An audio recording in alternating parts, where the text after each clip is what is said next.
Hello family, welcome to another beautiful edition of Annie Authors Vlog. If today's your first day watching me, you are in the right place and at the right time. Please hit the red button that says subscribe, turn on the notification bell, and you will be among the very first people that will be notified whenever I post something new. If you're a returning friend, lover, well-wisher, follower, subscriber, thank you so much. I really love and appreciate you. Please do not forget to like, share, and comment on my videos, okay? So in today's edition, I'm going to be discussing something very important from personal experience and that of my friends, my colleagues, and I just want to discuss the steps to a better life, the 5 timeless principles of a fulfilling achievement in your life. So my number one in no particular order is self-confidence. So the feeling or belief or trust you have in yourself, how you rely on yourself, how you depend on yourself, your instinct, okay, the decisions you make on your own, and how you are able to plan,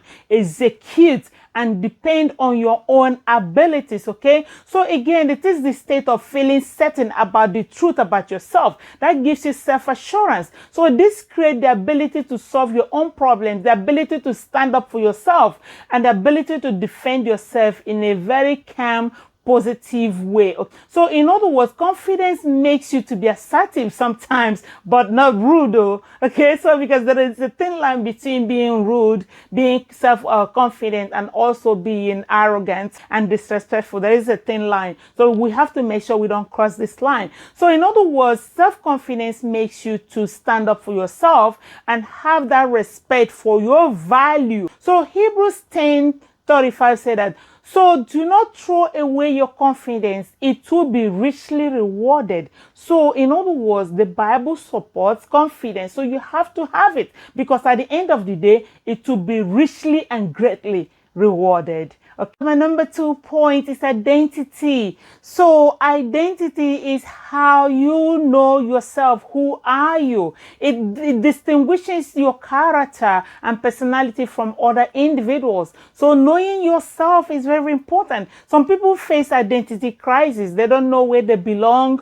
Not that they don't know they are human beings, they do, but they are confused. They're delusional about who they are. So that's why you see people running from helter-skelter. They don't know exactly what they should be doing. So identify yourself. When you do that, you'll be able to move forward. So if you look at it, Genesis 1:27 says, God created man in his own image. In his image, he created him. Male and female, he created them. In other words, you need to know who you are. God created you in his own image. You are the image of God, the resemblance of God in this world. So again, that will boost your confidence because you know who you are in this world. This will help you to be able to hold your hands onto others and forge forward, okay? So knowing yourself as a child of God is number one. That's the first thing to know. And you have that confidence that you are a child of God and you follow the principles of being a child of God. So that will help you to know that you are a chosen generation, a royal priesthood, a holy nation, a people that God has called for his own possession. That's in 1 Peter 2:9.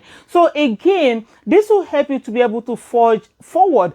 Identity I'm talking about in this particular place is not about your race, your ethnicity, your gender, age, physical attributes, and all the stuff. No, I'm talking about the value that creates one sense of self, knowing who you are, your strengths, okay? So these strengths will help you to build character. So when one is able to identify herself or himself, this will create strength. So this person, in other words, will be able to emerge stronger and better. Maintaining your identity keeps you comfortable and unique. So if one does not identify self, he or she may become confused, delusional, and there will be identity crisis throughout that person's life. So in other words, to begin is to know who you are, to be able to separate yourself from others, okay? So our identity provides us with the lenses through which we perceive events and how they influence us and our beliefs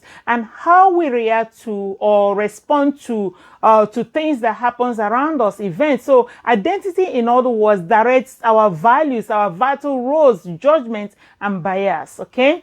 That's identity. Number 3, purpose. What's your purpose in life?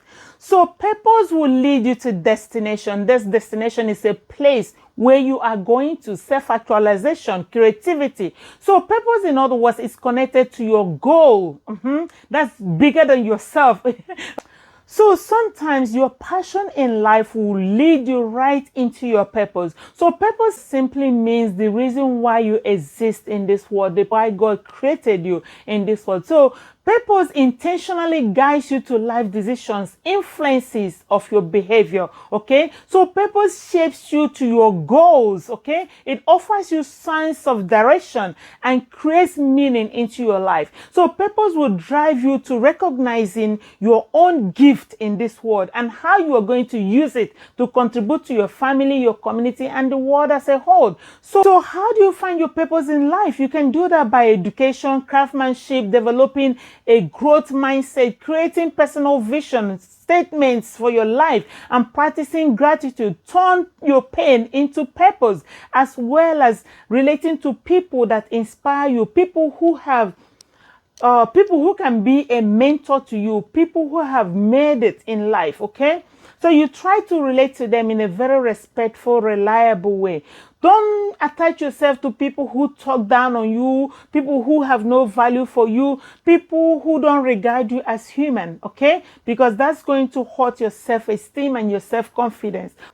And you'll be suffering from inferiority complex. So that's why you need to be careful in choosing your purpose and who you attach yourself. People call them destiny helpers. I don't know. But again, people have said there are people that are destiny helpers in your life. So try.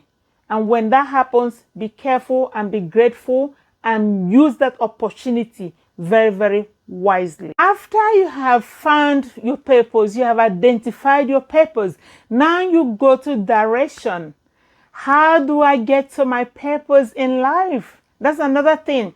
I've seen people who have a lot of purpose, but they're having difficulties on direction, how to maneuver to get to it, how to navigate to go to it. So direction, in other words, allows you to go from point A to point B to maintain your mental resilience during this transition. That's what direction will do to you. So again, from where you are now to the next point, to the next destination, that's where you have to follow the pathway of direction. So it involves movement, guidance, and following a pathway. So if you go to Psalms 32 verse 8, it said, I will instruct you and teach you in the way you should go. I will counsel you with my eye upon you. Okay. So again, it goes back to knowing who you are, identifying yourself with God and relying on God and listening to God and following God's instruction to be able to get to where you are. So again, direction comes with instruction. Direction comes with discipline. Direction comes with judgment and being purposeful. But therefore, setting goals and dictating purpose are positive steps in improving one's life. Okay? Direction is very, very important. And following that direction through is another thing. Deviating here and there is going to cost you. It's going to delay you. It's going to make you fumble. And again, might make you lose the means of getting to your destination. So again, purpose is very, very important.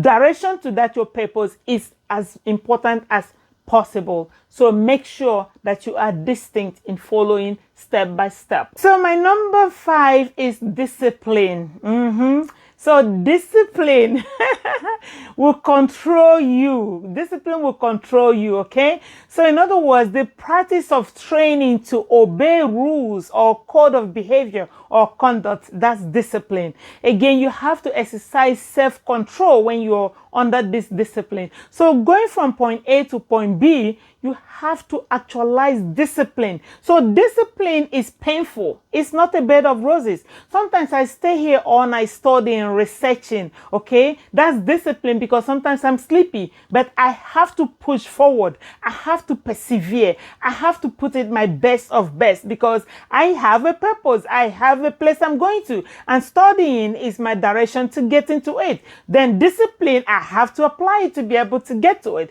So if you're the person that doesn't follow through anything, you do one thing, you drop it on the way, you jump to the other one, you are going to have a tough time getting to your destination, getting to your purpose, okay? So in other words, sacrifices is important when it comes to discipline, okay? Self-control is very important when it comes to discipline, because this will create a good habit and routine for you to get to your destination. So you need to stop procrastination. You need to apply good time management. So time is a very active ingredient to destination. In other words, it helps you to achieve your goal. So discipline will boost your self-esteem. Discipline will make you reliable on yourself, improve on your ability, and manage challenges, especially emotions when it comes. So discipline will help you reduce stress, okay?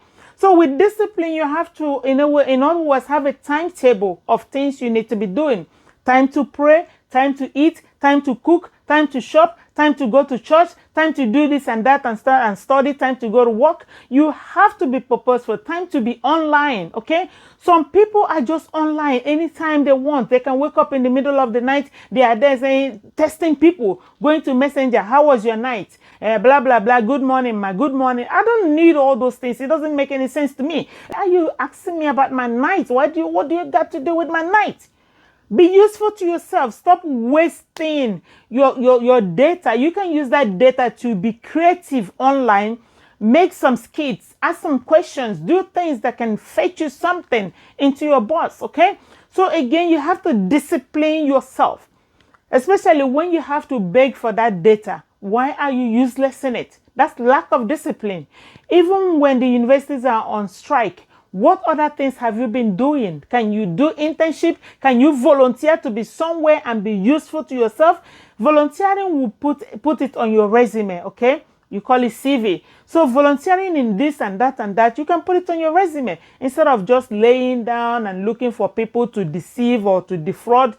Be useful to yourself. Discipline yourself, okay? So discipline, in other words, is the value we place on ourselves. So discipline will allow us to focus on our goals and regulate our perseverance towards our purpose in life. 12:1b, it says, whoever loves discipline loves knowledge. So whoever loves discipline loves knowledge. So they say Rome was not built in a day. So you have to discipline yourself one step at a time. Keep pressing on. Keep going forward. That discipline is going to hurt. You're going to persevere. You're going to push on to be able to achieve what you want in life. You see somebody answering doctor this and that. It doesn't just happen overnight. If they tell you their stories, you will be like, is that what you went through to be able to get to this point? It's not easy. It doesn't come easily. Like some of us that are over here in the US, we were having babies, we were working, and we were going to school full time. That was stressful. That was a lot of discipline, self-denial in that atmosphere. But again, we did it. And you see somebody sitting somewhere asking you to send money, send money, send money. And they are alone. They are not married. They don't have children. They cannot discipline themselves to be purposeful, to achieve something better for themselves. They just want it already made. Come on. You got to work for it. You got to discipline. You got to discipline yourself, persevere. You got to push on to the next level. That's how success comes. It doesn't just fall from the sky. Some people go to church and they keep sowing seed and this and that, and they have no place to harvest. I'm sorry, I'm not against tithing or seed or whatever. I'm not against all of this, but you got to be purposeful. Where is your farm? Where are you harvesting? Where is your job? In what department of trade are you keying in? How are you going to harvest? Is it manna falling from heaven? Or you praying every day for somebody to come and do this for you? What are you doing for yourself? So I encourage people to get education. You never know when that is going to be needed. Some people will say that education is a scam. That's the biggest lie. Do not trust anybody that tells you that. So get education first if you want to go into business or into creativity or other things. That will help you to even do better. Writing, you're going to read and understand what you're doing. Otherwise, people are going to be defrauding you. So again, please be purposeful in what you do. Be ready to serve. Be ready to give it all to be achieved, for you to be successful in life. You got to be self-disciplined, because everything I have said boils down to discipline. If you have no discipline, you're going to have a very hard time achieving a purpose in this world. Self-discipline envelopes everything I have said. You got to have it. That will help you to balance everything else and be able to get to your destinations, okay? So thank you so much for watching another beautiful edition of Annie Authors Vlog. Please do not forget to like, share, and comment on my videos. I love you so much. See you next time. Bye. Mwah. Bye, guys. Stay safe.